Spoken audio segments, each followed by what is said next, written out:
नमस्कार मां अंबिके भवानी, जय मां अंबिके भवानी। नमस्कार भक्तजनों,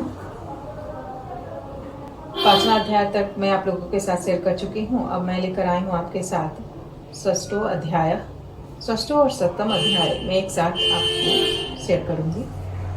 मैं सर्वज्ञेश्वर भैरव के अंक में निवास करने वाली प्रमोदकृष्ट पदावती देवी का चिंतन करता हूँ। वे नागराज के आसन पर बैठी हैं। नागों के फनों में सुशोभित होने वाली मणियों की विशाल माला से उनकी देहलता उद्भासित हो रही है। सूर्य के समान उनका तेज है। 3 नेत्र उनकी शोभा बढ़ा रहे हैं। वे हाथों में माला, कुंभ, कपाल और कमल लिए हुए तथा उनके मस्तक में अर्धचंद्र का मुकुट सुशोभित है। ऋषि कहते हैं, देवी का यह कथन सुनकर दूत को बड़ा उमर्ष हुआ और उसने दैत्यराज के पास आकर सब समाचार विस्तार पूर्वक कह सुनाया। दूत के उस वचन को सुनकर दैत्यराज कुपित हो उठा और दैत्य सेनापति धूम्रलोचन से बोला, धूम्रलोचन, तुम शीघ्र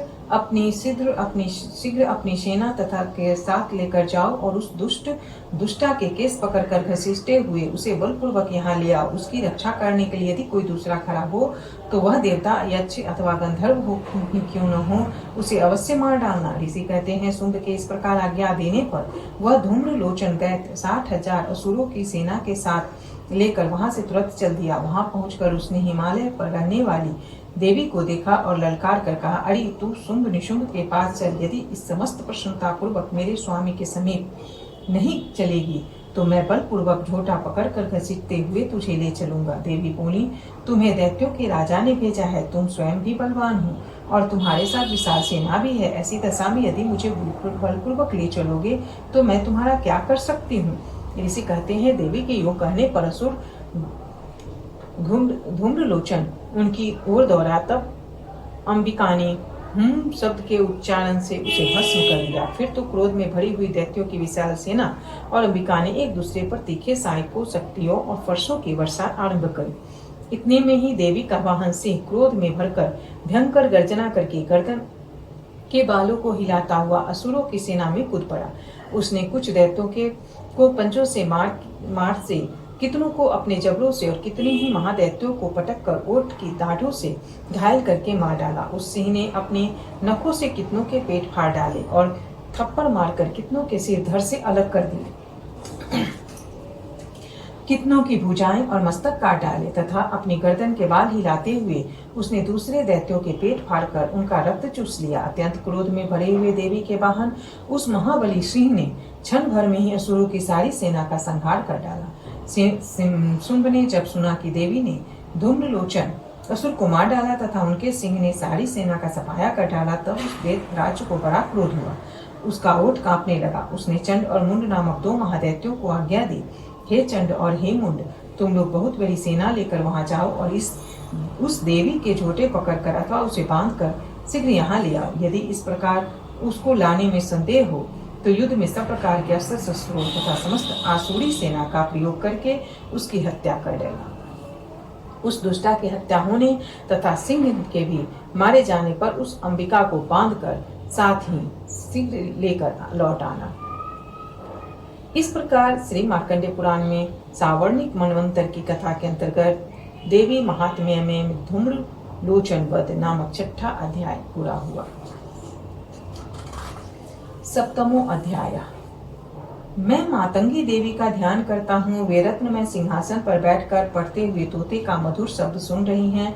उनके शरीर का वर्ण श्याम है। वे अपना एक पैर कमल पर रखे हुए हैं और मस्तक पर अर्धचंद्र धारण करती है तथा कंधार पुष्पों की माला धारण किए वीणा बजाती हैं। उनके अंग में कसी हुई चोली शोभा पा रही है। वे लाल रंग की साड़ी पहने हाथ में शंखमय पात्र लिए हुए हैं। उनके बदन पर मधु का हल्का हल्का प्रभाव जान पड़ता है। ललाट में बेदी शोभा दे रही है। ऋषि कहते हैं, तदंतर शुंभ की आज्ञा पाकर वे चंडमुंड आदि दैत्य चतुरंगिनी सेना के साथ अस्त्र शस्त्रों से सुसज्जित हो चल दिए। फिर गिरिराज हिमालय के सुवर्ण में ऊंचे शिखर पर पहुंचकर उन्होंने सिंह पर बैठी देवी को देखा। वे मंद मंद मुस्कुरा रही थी। उन्हें देखकर दैत्य लोग तत्परता से पकड़ने का उद्योग करने लगे। किसी ने धनुष तान लिया, किसी ने तलवार संभाली और कुछ लोग देवी के पास आकर खड़े हो गए।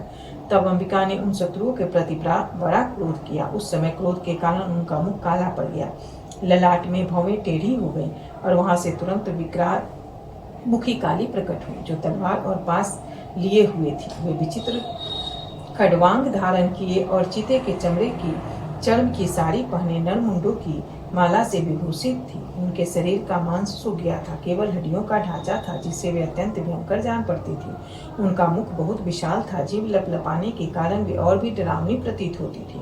उनकी आंखें भीतर को धसी हुई और कुछ लाल थी। वे अपनी भयंकर गर्जना से संपूर्ण दिशाओं को गुंजा रही थी। बड़े बड़े दैत्यों का वध करती हुई वे कालिका देवी बड़े वेग से दैत्यों की उस सेना पर टूट पड़ी और उन सब को भक्षण करने लगी।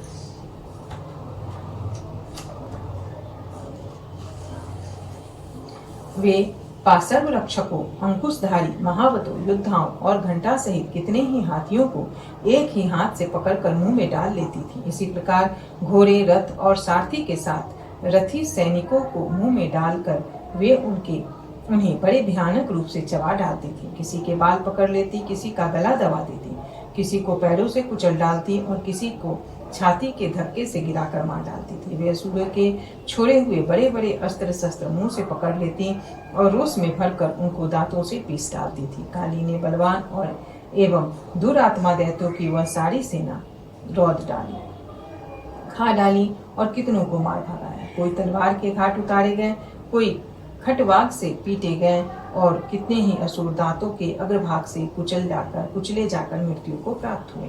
इस प्रकार देवी ने असुरों की उस सारी सेनाओं को क्षण भर में मार गिराया। यह देख चंड यह उन अत्यंत भयानक काली देवी की ओर दौड़ा तथा महादैत्य मुंड ने भी अत्यंत भयंकर बाणों की वर्षा से तथा हजारों बाण चलाए हुए चक्रों से उन भयानक नेत्रों वाली देवी को आच्छादित कर दिया। वे अनेकों चक्र देवी के मुख में समाते हुए ऐसे जान पड़े मानो सूर्य के बहुतेरे मंडल बादलों के उदर में प्रवेश कर रहे हों। तम भयंकर गर्जना करने वाली काली ने अत्यंत रोष में भरकर विकट अट्टहास किया। उस समय उनके विकराल बदन के भीतर कठिनता से देखे जा सकने वाले दांतों की प्रभा से भी अत्यंत उज्जवल दिखाई देती थी। देवी ने बहुत बड़ी तलवार हाथ में ले हम का उच्चारण करके चंड पर धावा किया और उसके केस पकड़कर उसी तलवार से उसका मस्तक काट डाला। चंड को मारा गया देखकर मुंड भी देवी की ओर दौड़ा। तब देवी ने रोष में भरकर उसे भी तलवार से घायल करके धरती पर सुला दिया। महापराक्रमी चंड और मुंड को मारा गया देख मरने से बची हुई बाकी सेना भय से व्याकुल हो चारों ओर भाग गई। तदंतर काली ने चंड और मुंड का मस्तक हाथ में ले चंडिका के पास जाकर प्रचंड अट्टहास करते हुए कहा, देवी मैंने चंड और मुंड नामक इन दो महापशुओं को तुम्हें भेंट किया। अब युद्ध भूमि में तुम शुंभ और निशुंभ का स्वयं ही वध करना। ऋषि कहते हैं वहां लाए हुए उन चंड मुंड नामक महादैत्यों को देखकर कल्याणमय चंडी ने काली से मधुर वाणी में कहा, देवी तुम चंड और मुंड को लेकर मेरे पास आई हो, इसीलिए संसार में चामुंडा के नाम से तुम्हारी ख्याति होगी। इस प्रकार से मार्कंडेय पुराण में सावर्णिक मनवंतर की कथा के अंतर्गत देवी महात्म्य में चंड मुंड वध नामक 7वां अध्याय पूरा हुआ। धन्यवाद। जय मां।